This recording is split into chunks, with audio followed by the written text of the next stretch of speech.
Assalamualaikum warahmatullahi wabarakatuh.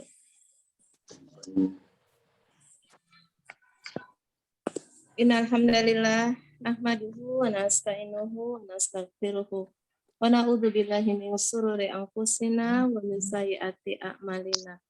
May yahdihillahu fala mudhillalah wa may yudlil fala hadiyalah.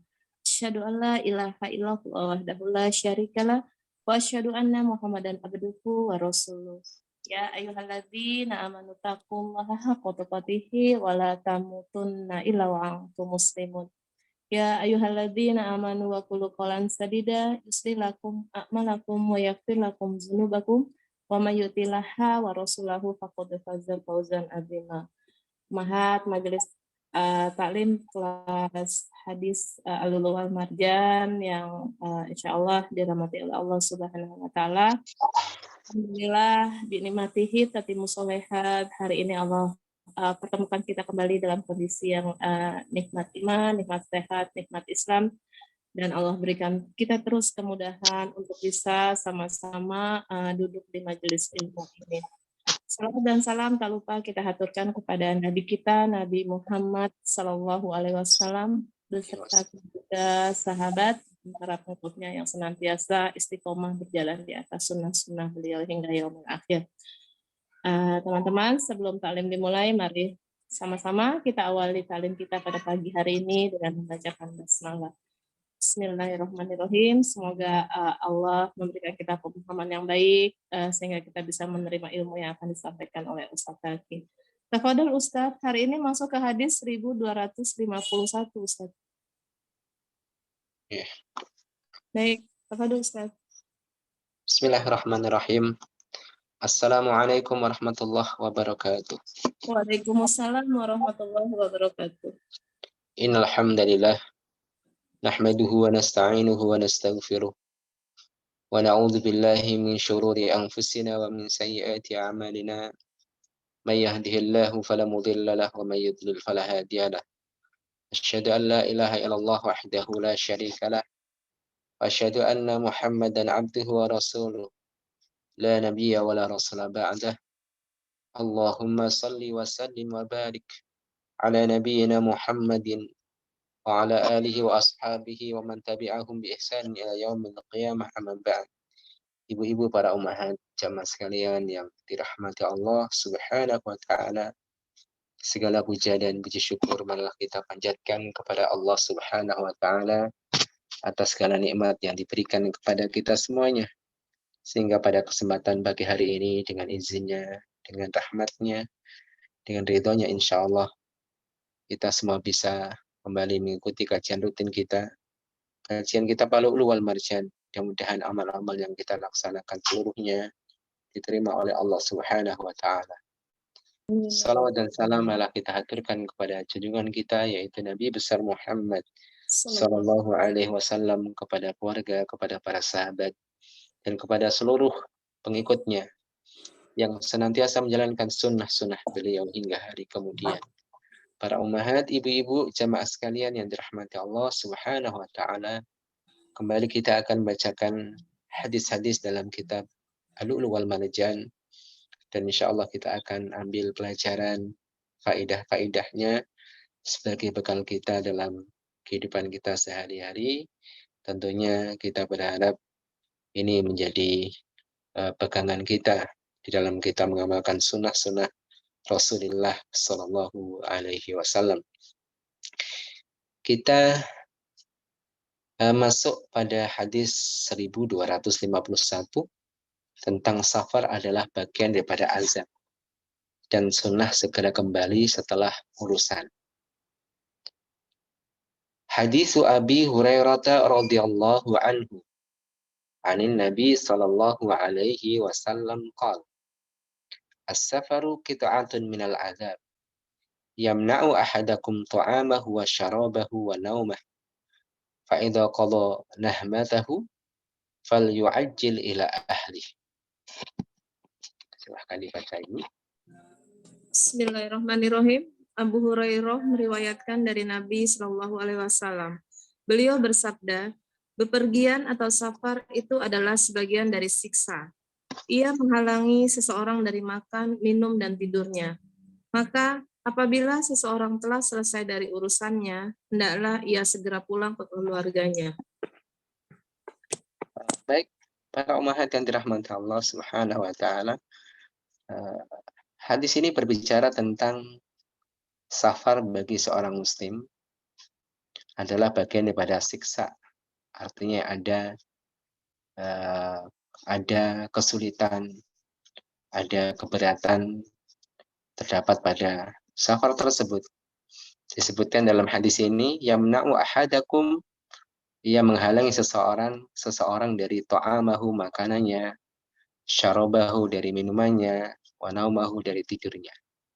Al-Imam An-Nawawi dalam syarah Muslim menjelaskan makna hadisnya adalah yamna'u kamalaha waladidaha, yaitu mencegah untuk menikmatinya secara maksimal, menikmati kelezatan makanan secara maksimal, kemudian menikmati minuman, menikmati istirahat.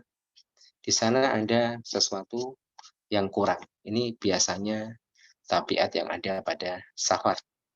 Walaupun safar semudah apapun hari ini, safar menggunakan kendaraan yang semewah apapun, pasti ada sesuatu yang berbeda ketika seseorang dalam keadaan mukim. Ya, fihi minal masyaqqah wa ta'ab.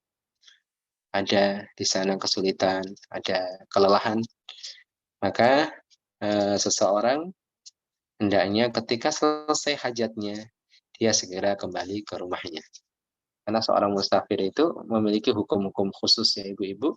Ada rukhsah, ada keringanan dalam beberapa hukum syariat. Misalnya sholat, seseorang boleh mengumpulkan 2 waktu sholat serta mengqashar, meringkas rakaat sholat yang 4 jadi 2 rakaat. Kemudian saum juga demikian, dibolehkan orang berbuka puasa ketika melakukan safar. Kemudian dalam mengusap sepatu atau kaos kaki ketika berwudu, orang yang masukkan kakinya ke dalam khuf sepatu atau kaos kakinya dalam kesempurnaan, dalam kesucian yang sempurna, maka boleh ketika wudu tidak melepaskan sepatunya atau kaos kakinya. Orang yang musafir mendapatkan jatah lebih panjang dibandingkan orang yang mukim. Kalau orang mukim jatahnya sehari semalam, orang yang safar jatahnya 3 hari 3 malam. Jadi kita itu diberikan satu pelajaran ya ibu-ibu, hendaklah kita itu kerasan dengan rumah kita, dan rumah seorang mukmin sesungguhnya adalah akhirat. Rasulullah Shallallahu Alaihi Wasallam berpesan kepada Ibnu Umar radhiyallahu anhuma, di dalam menghadapi kehidupan dunia ini adalah dianggap seperti seorang musafir atau seorang yang gharib, seorang yang asing.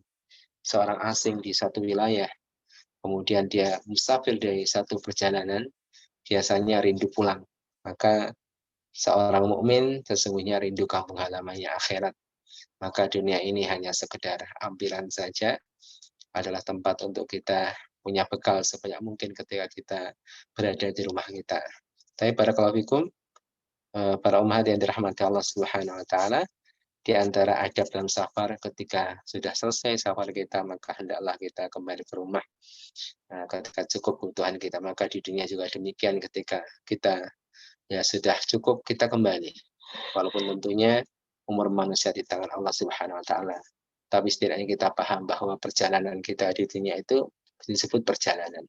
Ya bukan mungkin, bukan tinggal kita di dunia, bukan, tapi perjalanan kita di dunia, artinya maknanya kita berjalan menuju kampung akhirat, kampung asli kita. Kenapa disebut asli? Karena memang Nabi Adam diciptakan dan dimasukkan ke dalam surga tanpa amal. Nabi Adam dikeluarkan dari surga, diturunkan dari surga ke dunia karena dosa. Maka dunia ini adalah azab bagi Nabi Adam, dan aslinya bagi anak keturunannya. Tetapi oleh sebagian orang yang tidak paham, dunia itu adalah nikmat, padahal ini adalah azab bagi Nabi Adam karena pelanggaran kemaksiatan yang dilakukan. Baik para ummahat yang dirahmati Allah, di antara adab safar adalah segera kembali ke rumah ketika sudah selesai hajatnya, sebagaimana hadis yang kita baca. Kemudian hadis ke-1252. Hadis Anas radhiyallahu anhu qala, kana Nabi sallallahu alaihi wasallam la yatruku ahlahu kana la yadkhulu illa qudwatan aw 'ashiyah. Bismillah. Anas radhiyallahu berkata, Nabi SAW tidak pernah pulang ke keluarganya secara mendadak pada malam hari dan tidak memasuki rumah kecuali pada pagi atau siang hari.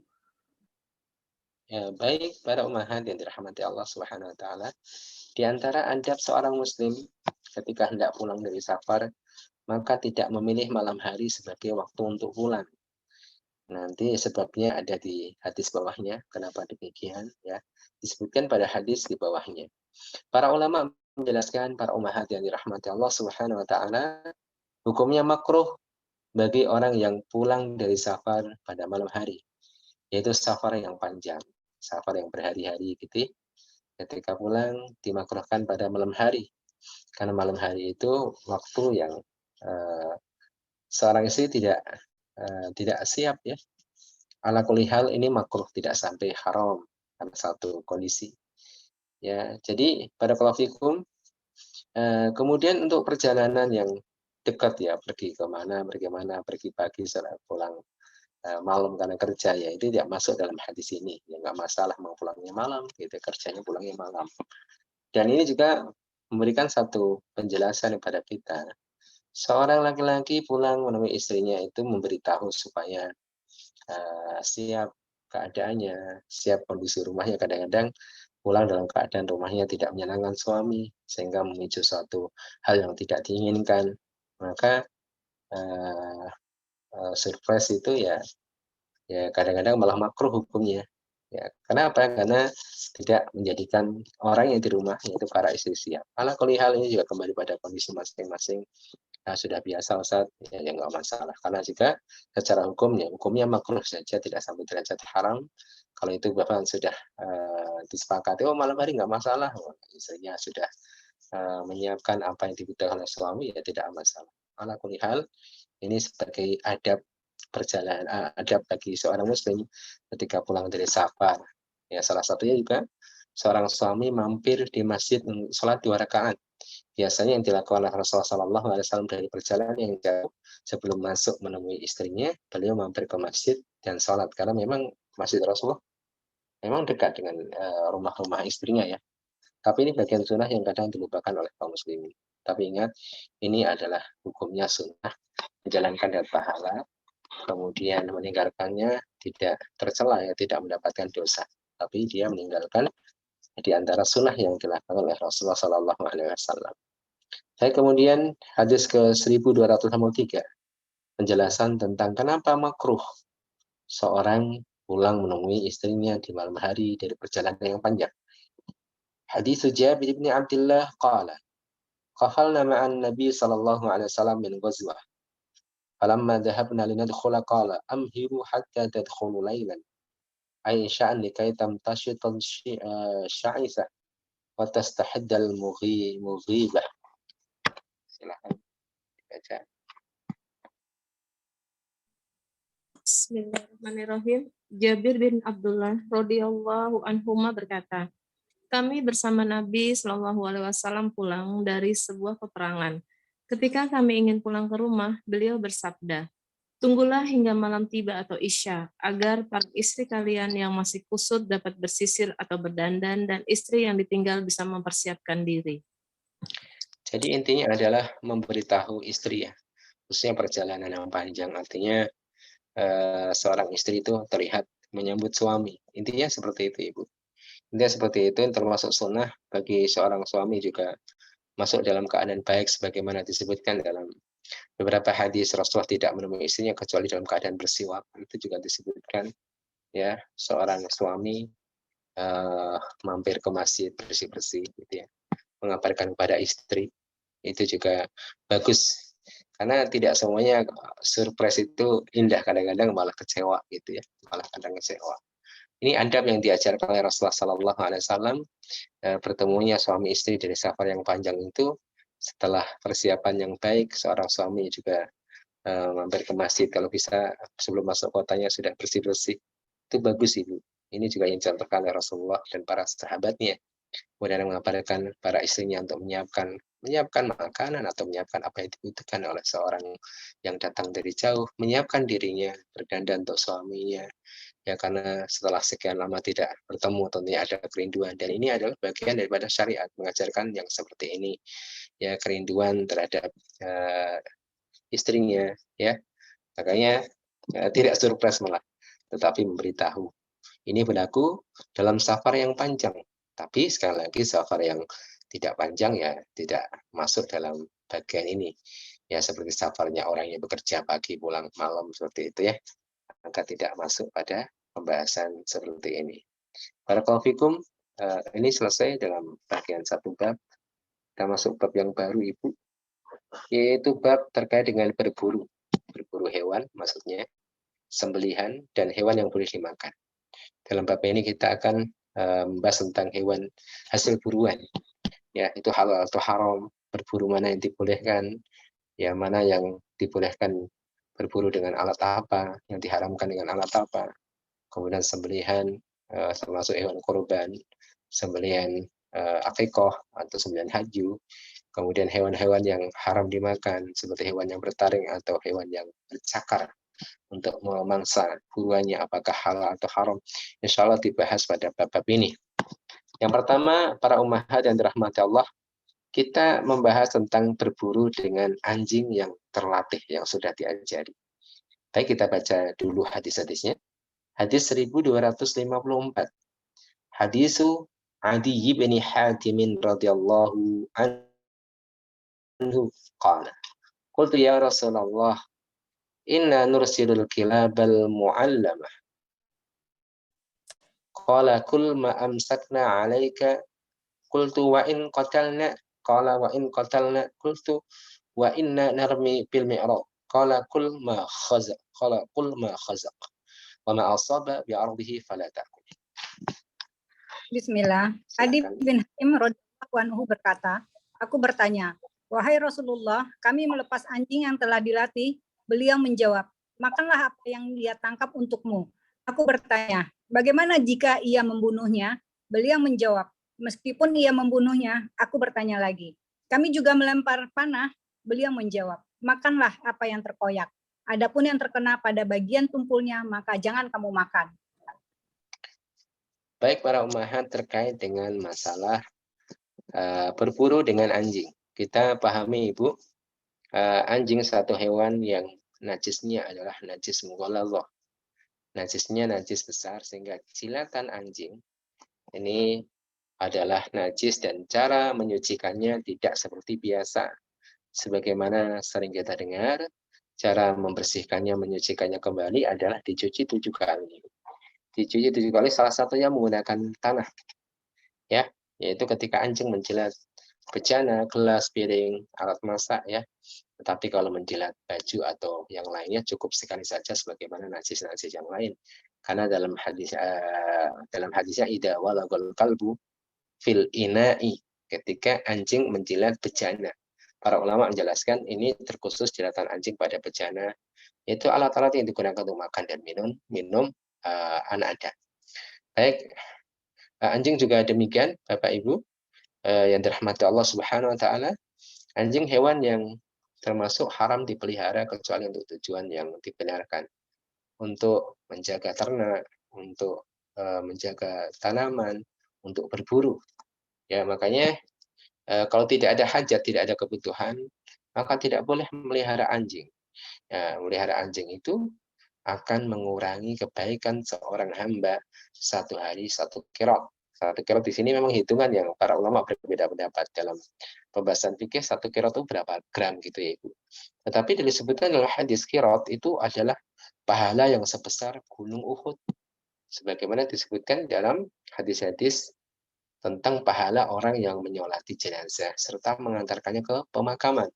Orang yang menyolati jenazahnya seorang muslim mendapatkan pahala 1 qirot, dan orang yang mengantarkan ke pemakamannya mendapatkan 1 qirot lagi. Dan 1 qirot itu seperti apakah? 1 qirot kata Nabi seperti gunung Uhud. Makanya hadis ini tidak sampai kepada Ibnu Umar. Sampai setelah sekian lama baru beliau mengetahuinya. akhirnya belum menyesal, sehingga belum mengatakan telah banyak kirot-kirot yang terlepas dariku, pahala-pahala yang besar. Makanya memelihara anjing itu bisa mengurangi pahala seorang muslim. Kemudian apalagi memasukkan ke dalam rumahnya, ya tidak akan masuk malaikatul rahmah, malaikat rahmat itu tidak masuk. Kalau malaikatul maut ya masuk saja. Ya, malaikat rahmat tidak masuk ke rumah yang di dalamnya ada anjing. Pernah dulu pada zaman Nabi, di bawah ranjang Nabi terdapat anjing yang mati. Sampai-sampai tidak turun wahyu beberapa saat. Nabi Muhammad SAW curiga ada apa yang ternyata ada anjing di bawah ranjangnya. Sampai orang-orang kafir mengejek Nabi bahwasanya telah ditinggalkan Tuhannya, telah diabaikan Tuhannya, sampai Allah Subhanahu wa taala menurunkan surat Ad-Duha. Wad-duha wal-laili idza saja ma wadda'aka rabbuka wa ma qala. Dan tidaklah Rabbmu meninggalkanmu dan menyanyiakanmu. Ma wadda'aka rabbuka wa ma qala. Ya, turun surah Ad-Duha tersebut. Barakallahu fikum. Jadi melihara anjing, kemudian jual beli anjing, itu haram. Sebagian ulama mengatakan jual beli anjing itu kalau terlatih maka boleh, bukan anjingnya tapi jasa pelatihannya. Ini maka membedakan antara anjing biasa dengan anjing yang berilmu. Sampai-sampai dalam hadis ini disebutkan apa Ibu? Anjing yang terlatih untuk berburu itu beda dengan anjing yang tidak terlatih. Misalnya ada anjing, seseorang punya anjing tidak terlatih, dia merekam binatang, kemudian sampai mati, maka haram. Rekamannya haram. Tapi kalau anjing yang terlatih, memang dilatih untuk berburu, ketika dilepaskan mengucapkan bismillah, maka apa yang diterekam oleh anjing yang dilatih tersebut itu menjadi halal, walaupun dia jadi mati, hewannya mati, misalnya yang diterekam itu mati. Kalau nggak mati jelas disembelih kan, ya. Kalau mati maka itu jadi halal, ya. Ini bedanya anjing yang punya ilmu dengan anjing yang tidak punya ilmu. Anjing saja berbeda statusnya ibu-ibu, maka apalagi manusia umat Rasulullah Sallallahu Alaihi Wasallam. Orang yang berilmu dengan orang yang tidak berilmu berbeda.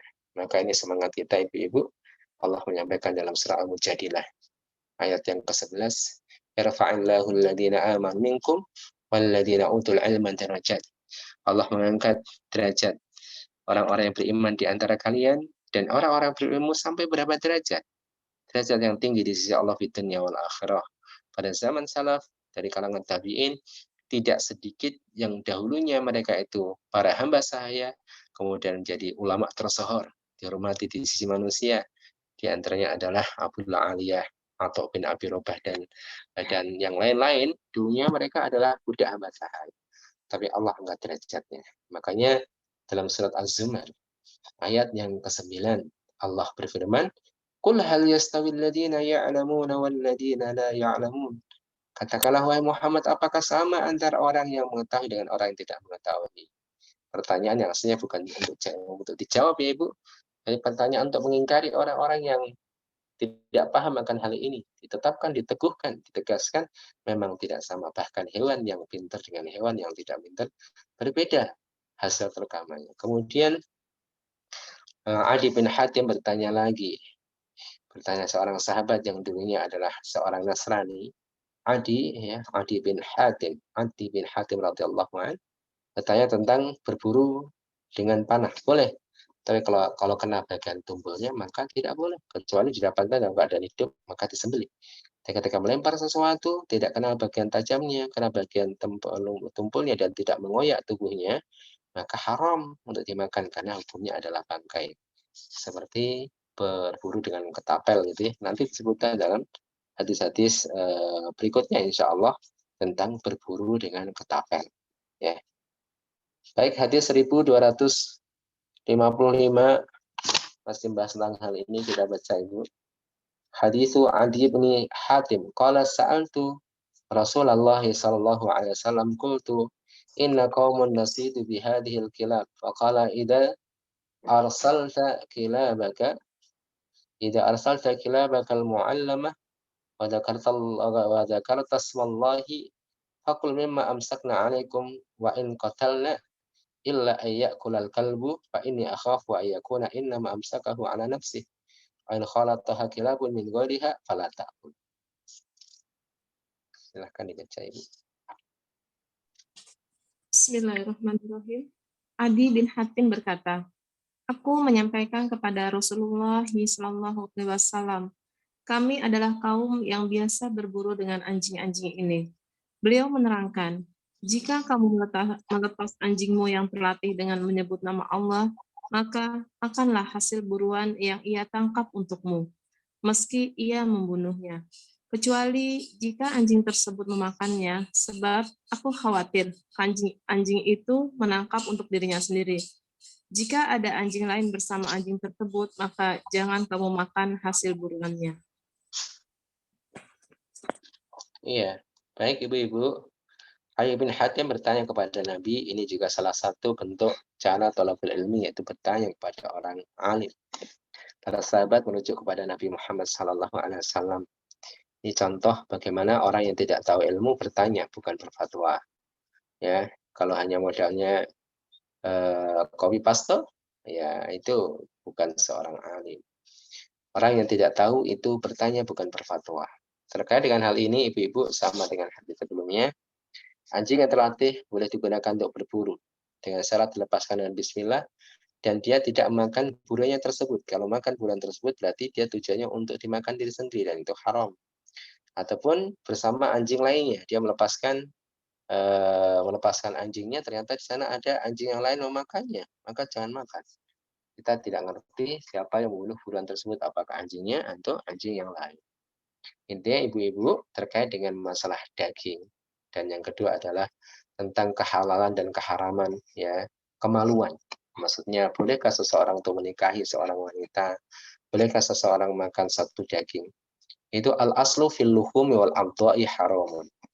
Asal-usul hukum daging itu haram dimakan. Asal-usul kemaluan itu haram digauli. Baik, ini berbeda dengan al-aslu fil miyahi wal hijarati. Asal-usul namanya tanah ataupun debu, air itu suci. Jadi seperti ini Ibu, kalau Ibu-Ibu satu saat pergi ingin berwudu di sebuah sumur, tidak ada indikasi bahwa air tersebut itu najis, ya normal-normal saja. Padahal kita nggak ngerti apa bekas nggak ada. Tapi ketika tidak tahu indikasi tentang kenajisannya, maka hukum asalnya suci. Demikian juga debu yang berada di satu tempat. Kalau tidak tahu indikasinya, maka suci untuk tayamum. Ya, barakallah. Beda dengan anjing. Mohon maaf, beda dengan daging. Kalau kita tidak mengetahui asal usulnya, maka jangan ngambil ini ya nggak apa-apa, boleh nggak jelas, oh tidak boleh. Al aslu haram. Ibu mendapatkan misalnya ada daging, kita harus tahu itu kan, oh ini daging ayam, daging ini gitu ya. Seperti itu. Jangan sampai kita ini menerjang, meninggalkan satu yang syubhat dalam daging itu lebih utama. Contohnya tadi ada dua anjing, yang kita melepaskan satu anjing, tiba-tiba buruan itu di situ ada dua anjing. Kita tidak jadi mengambil buruan tersebut yang sudah mati karena kita khawatir jangan-jangan yang menerkam bukan anjing kita tapi anjing orang lain. Maka dalam masalah daging kita mengambil hukum asalnya adalah haram, beda dengan air. Sebagaimana dengan hukum pernikahan Ibu yang terkait dengan penghalalan farji, maka hukum asalnya haram sampai jelas betul. Misalnya gini, ada seorang anak kecil yang anak ya, waktu bayinya itu dia menyusu minum ASI dari banyak ummahat di kampungnya. Ya, menyusu berkali-kali pada setiap ummahatnya, banyak sekali, tidak semua tapi banyak sekali, yang menjadikan dia mahram. Jadi nggak cuma nyusu sekali ya, minimal 3 kali atau 5 kali kenyang, sekali nyusu kenyang. Kenyangnya seperti apa? Bersendawa ya, bayi bersendawa itu kenyang dia. Jadi anak-anaknya ibu yang wanita menjadi mahramnya dia kalau bayi itu laki-laki. Akhirnya ketika besar hendak menikah dengan anak-anak gadis di kampungnya. Tapi dia lupa, orang tuanya lupa juga, mana ya nak, kamu dulu nyusu sama ibu siapa? Kamu minum ASI sama ibu siapa? Anak itu apakah dulu ibunya nyusui kamu atau tidak? Tanya pada ibunya, dia juga lupa-lupa ingat gitu ya. Karena mungkin sudah kebiasaan misalnya, maka lebih baik tidak menikahi anak-anak gadis yang ada di kampung tersebut sampai betul-betul meyakinkan bahwa ibunya itu tidak menyusui dia atau tidak menjadi ibu sepersusuan. Ya, jadi yang mau dinikah itu bukan saudara sepersusuan. Ya, ini harus diyakini. Ini berbeda hukum dalam masalah air dan debu. Hukumnya suci ketika tidak ada indikator yang menyatakan keharamannya. Ya, seperti itu. Dari Ibu. Baik, para umahat yang dirahmati Allah Subhanahu wa taala, ini bisa dipahamkan. Paham ya, Bu, ya, bisa dipahami ya. Jadi, asal usul daripada air dan batu, hukum asalnya maksudnya itu suci sampai ada indikator yang menyatakan itu adalah haram. Tapi terkait dengan daging dan kemudian masalah pernikahan, hukumnya haram dimakan untuk daging, haram untuk menikah dengan seorang wanita sampai betul diyakini bahwa itu mah boleh dinikahi.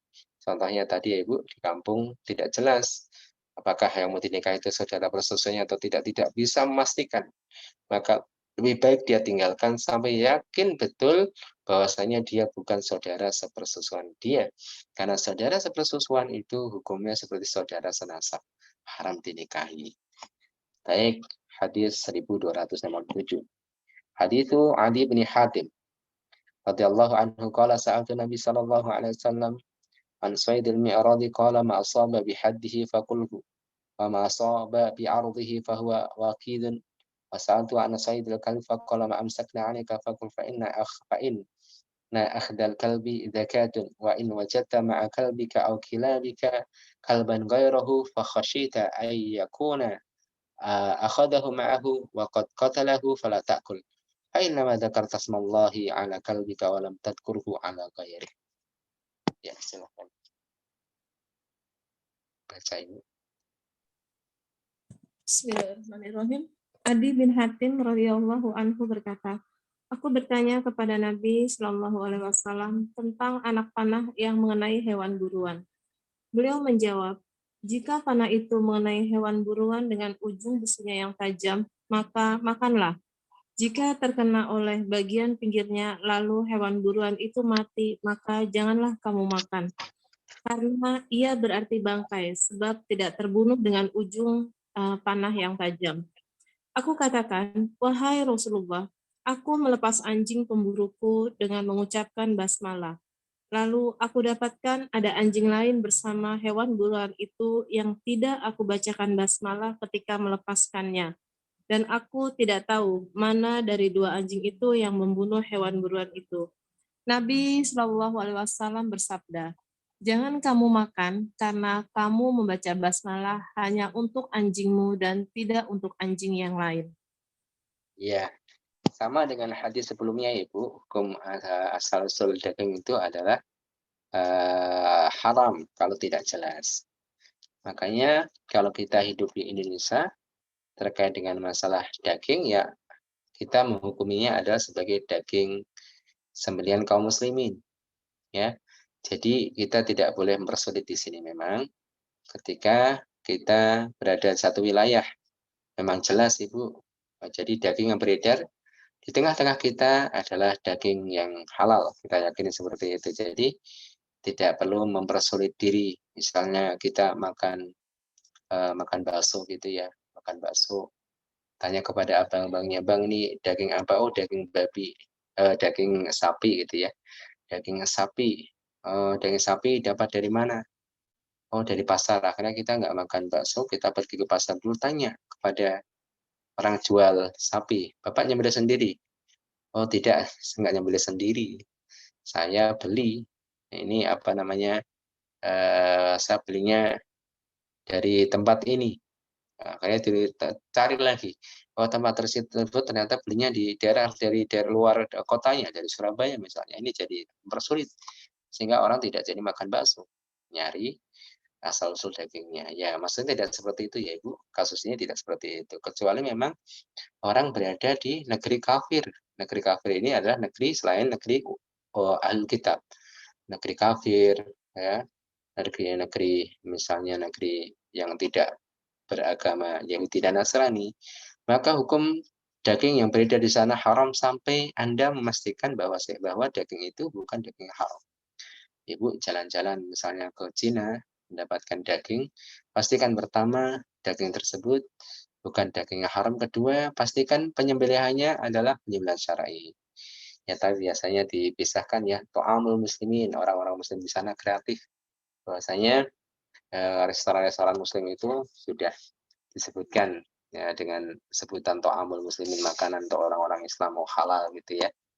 Ya, ini menjadi penting terkadang label halal itu terkadang menjadi penting. Seperti di Indonesia sendiri walaupun mayoritas umat Islam, label halal itu seringkali malah menjadi sesuatu yang penting. Karena banyak syubhat sehingga kita tidak makan kecuali ada label halalnya, walaupun itu juga kurang tepat karena tidak semuanya tersentuh dengan label halal MUI atau sekarang mungkin label halalnya di bagian Kementerian Agama ya, Kemenag.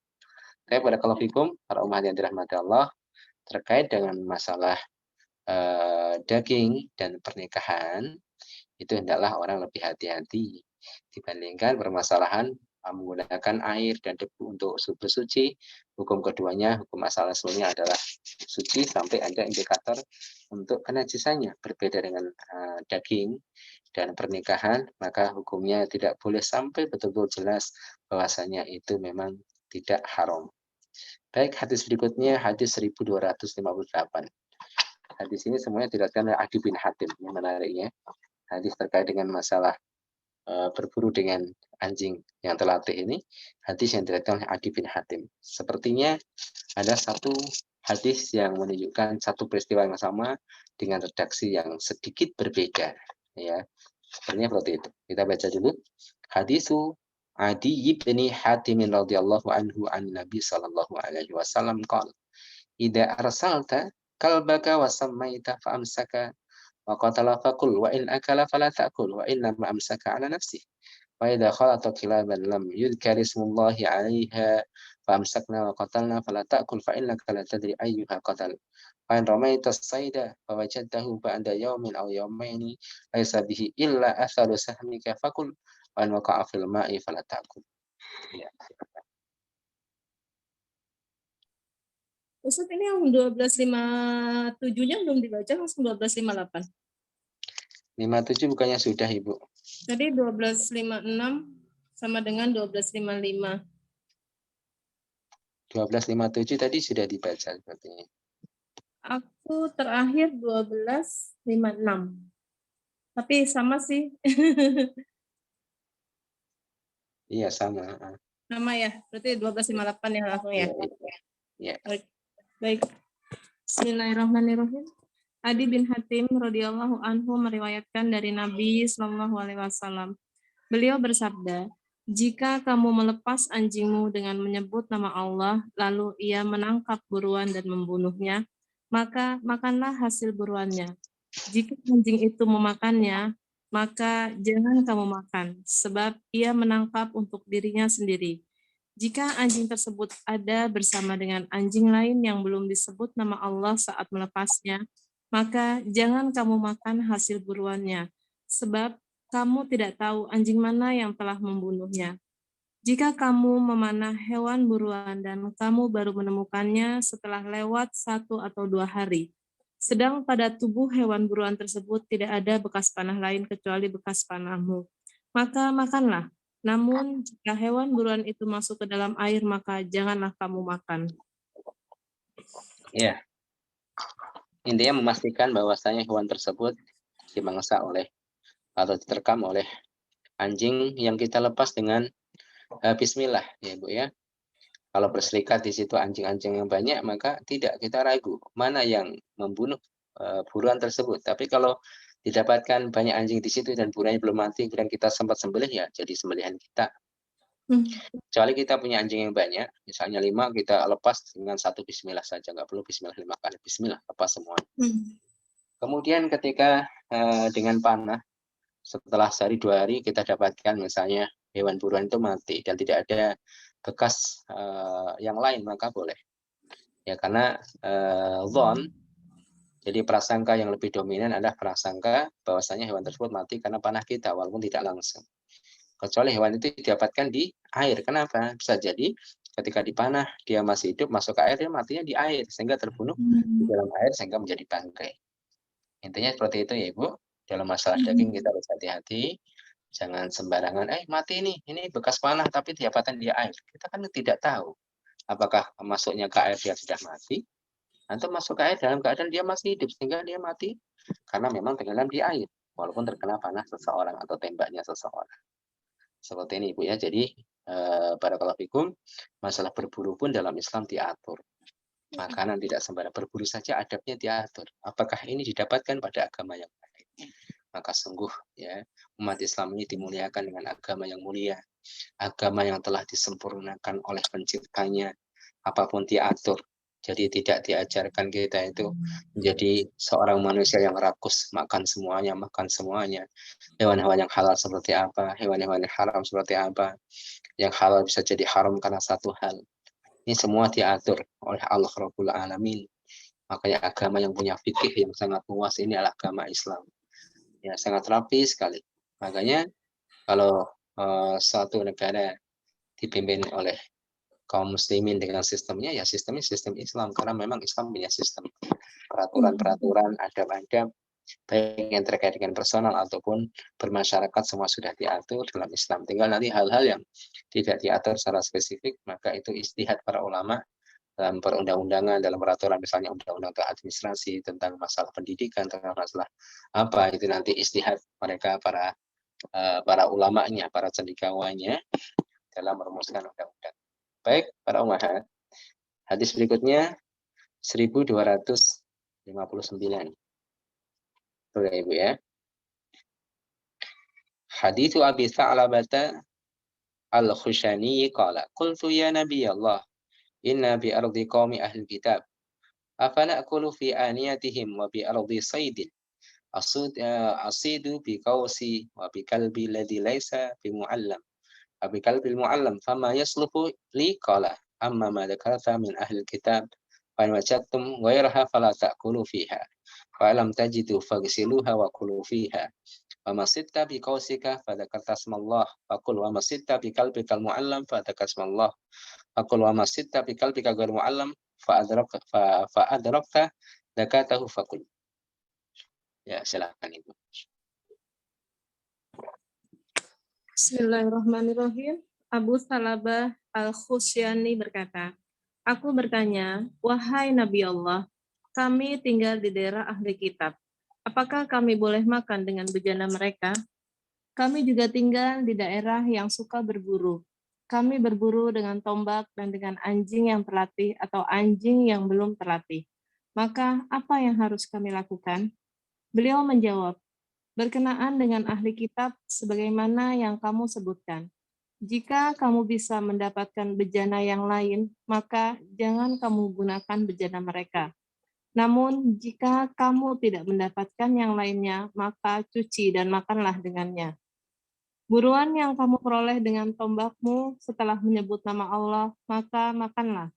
Buruan yang didapat oleh anjingmu yang terlatih setelah menyebut nama Allah saat melepaskannya, maka makanlah. Dan buruan yang didapat oleh anjingmu yang tidak terlatih, jika kamu sempat menyembelihnya, maka makanlah. Ya, ini beberapa permasalahan yang disebut oleh Rasulullah SAW. Pertama, hukum menggunakan bejana, alat makan, alat masak kaum Alkitab, al-Yahud, wa Nasara.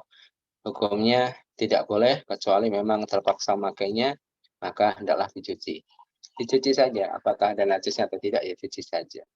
Kenapa seperti itu? Karena sebagian mereka terkadang memasak masakan yang memang haram, Ibu. Daging babi misalnya. Haram, makanya Rasulullah jangan pakai ina atau bejana mereka kaum ahli kitab. Kalau terpaksa memakai ya dicuci, bisa dicuci. Ini kegiatan kita.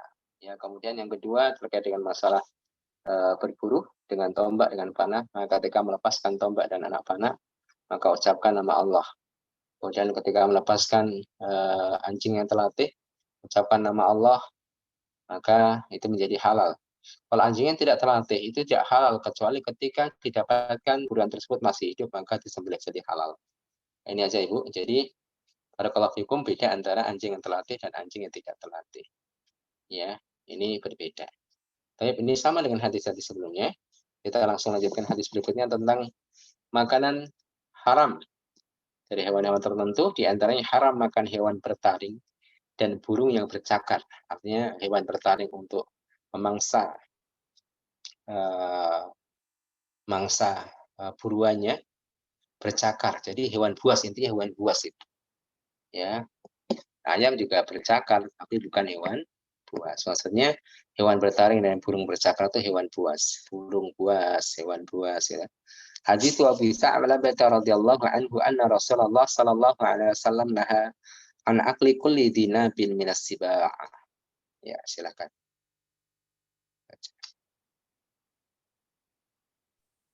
Bismillahirrahmanirrahim. Abu Salabah radhiyallahu anhu meriwayatkan bahwa Rasulullah SAW melarang memakan binatang buas yang bertaring. Baik. Ini bagian tambahan dari apa yang sudah disebutkan oleh Al-Quran. Jadi walaupun Al-Quran menggunakan lafaz innama yang Allah haramkan, maksudnya Allah haramkan, itu terbatas itu yang Allah haramkan. Tapi bukan berarti mencakup apa yang diharamkan oleh Rasulullah. Yang diharam oleh Rasulullah itu tambahan dari yang sudah ada yang diharam oleh Allah Subhanahu wa taala. Ya, jadi yang diharam oleh Allah Subhanahu wa taala terdapat pada surat Al-Maidah ayat yang ketiga, itu komplit ya Ibu. Ya. Jadi yang diharamkan oleh Allah Subhanahu wa taala khamar, darah, daging anjing, daging yang tidak disembelih dengan benar, binatang yang tercekik, binatang yang mati terjatuh, yang tertanduk, ya, bangkai. Jadi bangkai itu haram. Bangkai itu binatang yang mati dengan sendirinya atau disembelih dengan cara yang tidak syar'i, itu bangkai, itu haram. Itu disebutkan dalam Al-Quran. Tapi tidak sebatas itu, karena sumber hukum kita tidak hanya sebatas pada Al-Quran. Tapi di antara sumber hukum yang kita gunakan, yang diakui oleh umat Islam, oleh para ulama adalah as-sunnah. Berbeda dengan orang-orang yang mungkir sunnah, orang-orang yang mengingkari sunnah-sunnah Nabi. Ya, jadi ini tambahan. Setiap hewan yang buas maka haram hukumnya untuk dimakan dagingnya. Ya, harimau, singa, kalau burung-burung elang itu haram karena memang burung buas. Ya, makan bangkai, makan daging. Baik, ini yang pertama, tambahannya setiap hewan yang buas, hewan yang buas. Biasanya hewan buas itu memiliki taring dan kuku-kuku. Ya, itu haram. Selanjutnya, bangkai hewan laut halal dimakan. Kita baca hadisnya. Hadis Jabir bin Abdullah qala. Ba'athana Rasulullah sallallahu alaihi wasallam salasami'ati raqibin. Amiruna Abu Ubaidah bin Jarrah. نرصد عير قريش فأقمنا بالساحل نصف شهر فأصابنا جوع شديد حتى أكلنا الخبط وسمي ذلك الجيش جيش الخبط فألقى لنا البحر دابة يقال لها العنبر فأكلنا منه نصف شهر واجتهلنا من وجهه حتى ثابت إلينا أجسامنا فأخذ أبو بده ضلعا من أضلاعه فنسبه فعمد إلى أطول رجل معه فأخذ رجلا وبعيرا فمر تحته. قال جابر وكان رجل من القوم نحر 3 جزائر ثم نحر 3 جزائر ثم نحر 3 جزائر ثم إن أبا عبيدة نهاه. Ya, silakan baca Ibu. Bismillahirrahmanirrahim. Jabir bin Abdullah meriwayatkan Rasulullah SAW mengutus kami 300 penunggang kuda dan pemimpin kami ketika itu adalah Abu Ubaidah bin Al-Jarrah untuk mengintai unta milik orang Quraisy. Kemudian kami bermukim di pantai selama setengah bulan. Hingga kami merasa sangat lapar, akhirnya kami memakan daun-daunan yang gugur. Karena itu pasukan kami dijuluki pasukan Kabats. Kabats artinya daun yang gugur. Tiba-tiba laut mendamparkan ikan anbar. Akhirnya kami makan sebagian bangkai ikan tersebut selama setengah bulan. Dari tubuhnya yang penuh lemak, kami oleskan ke sejujur tubuh kami hingga tubuh kami putih kembali. Kemudian Abu Ubaidah mengambil tulang rusuk ikan itu dan memancangkannya seukuran orang yang paling tinggi, lalu memerintahkan seseorang dan untanya lewat di bawahnya. Jabir berkata, di antara anggota pasukan ada yang menyembelih 3 hewan tunggangan, kemudian menyembelih 3 lagi. Kemudian menyembelih lagi 3, lalu hal itu dilarang oleh Abu Ubaidah. Ya, Ibu-ibu, kisah 300 sahabat yang diutus oleh Rasulullah untuk mengintai kafilah apa namanya Quraisy ya, kafilah dagang Quraisy. Air di sini adalah kafilah dagang, bukan unta ya. Kafilah dagang Quraisy. Kemudian ketika mereka lapar makan seadanya, makan dengan daun-daunan sampai ada di sana ikan yang besar. Sepertinya ikan paus yang terdampar di apa namanya di pantai, Ibu. Terdampar di pantai, kemudian mereka makan, ya, makan bahkan nggak habis-habis, sampai setengah bulan dimakan nggak habis-habis. Ya, dan ini menunjukkan bahwasanya bangkai dari hewan laut itu boleh. Maksudnya hewan-hewan laut ya Ibu, bukan bangkai darat, hewan darat jadi halal ketika dilempar ke laut atau mati di laut. Misal kerbau mati di laut, oh jadi halal karena bangkai laut. Tidak. Maksudnya hewan-hewan yang memang hidupnya di laut, di air maksudnya, di laut ataupun di air.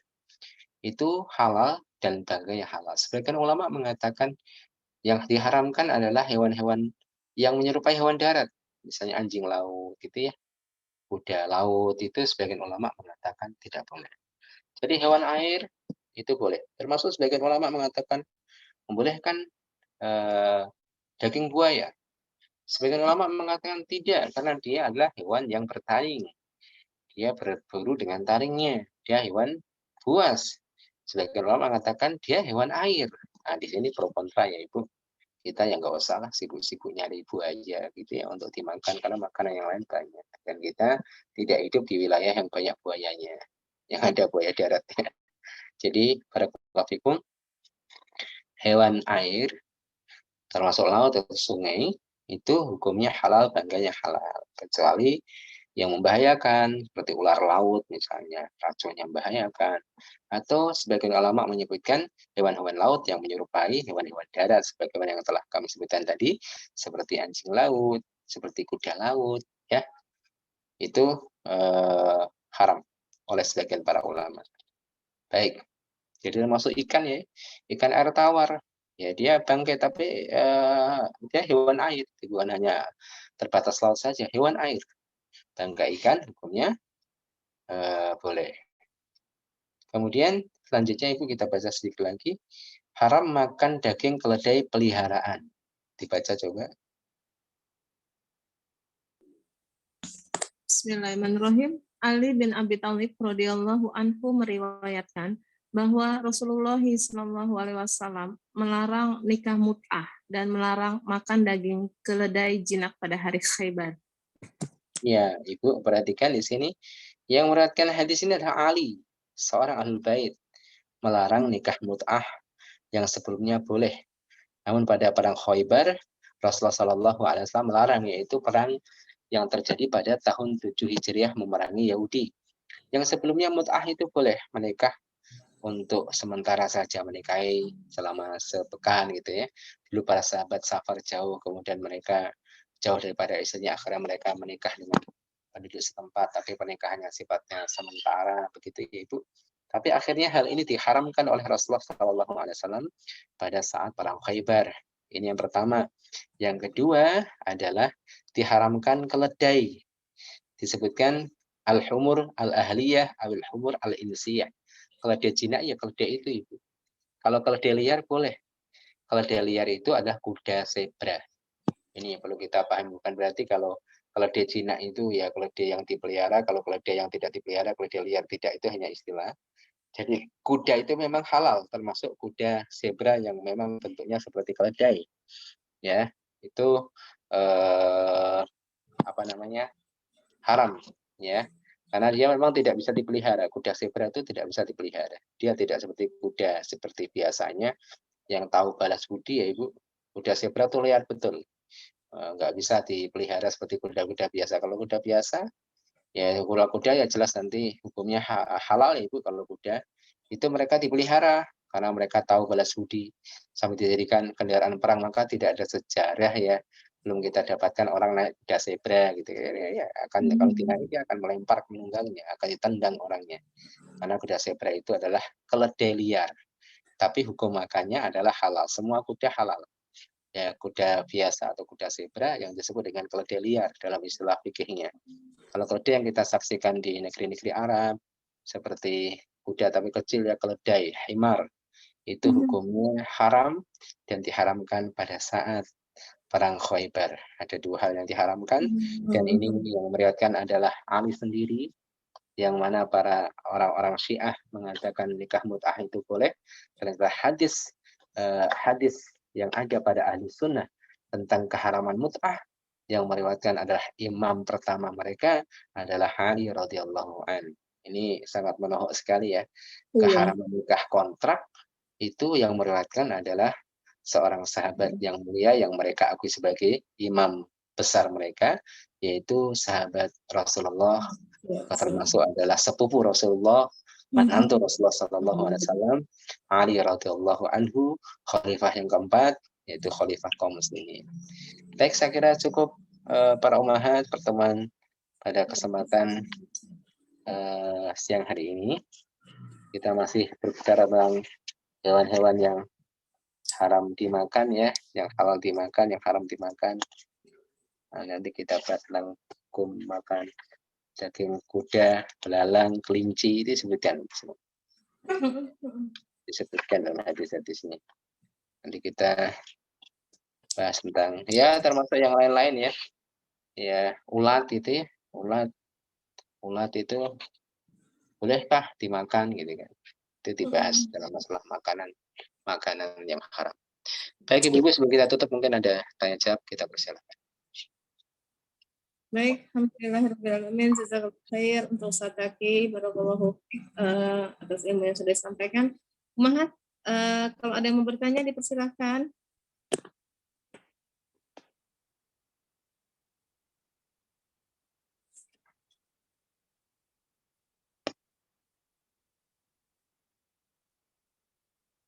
Ada yang mau bertanya?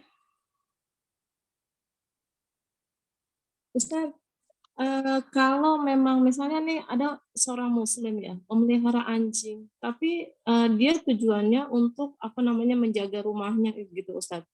Kan kita pernah tanya, tujuannya apa buat menjaga rumah, itu gimana ya Ustaz? Iya, menjaga rumah tapi jangan dimasukkan ke rumah. Kemudian tidak mengganggu tetangga, ya nggak masalah Ibu soalnya. Yang pasti memang dia di garasi sih, tapi kalau mengganggu tetangga iya. Karena gonggongannya tuh. Iya, karena dulu itu orang melihara nggak di rumah. Maka kalau Iya. untuk jaga rumah ya pertanyaannya banyak kan gitu kan. Oke, tidak dimasukkan ke rumah, tapi ganggu tetangga nggak? Nah, itu Gitu benar, kan. pasti mengganggu tetangga. Apalagi Tetap aja sudah mengurangi itu ya Ustaz, mengurangi pahala 1 kirot setiap harinya. kalau tidak ada hajat yang dibenarkan mengurangi pahala Ibu. Gitu ya, tetap ya mengurangi. Iya.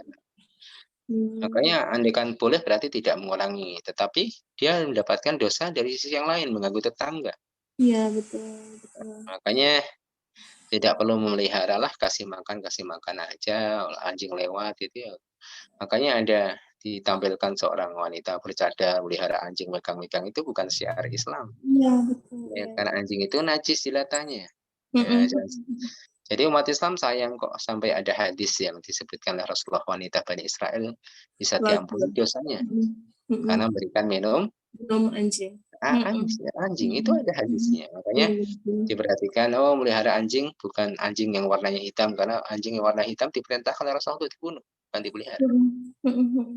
Ya, jadi aturannya seperti itu. Ya, baik Ustaz, jazakallahu khair.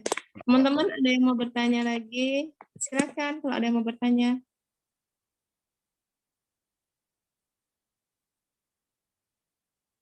Tidak ada ya kayaknya.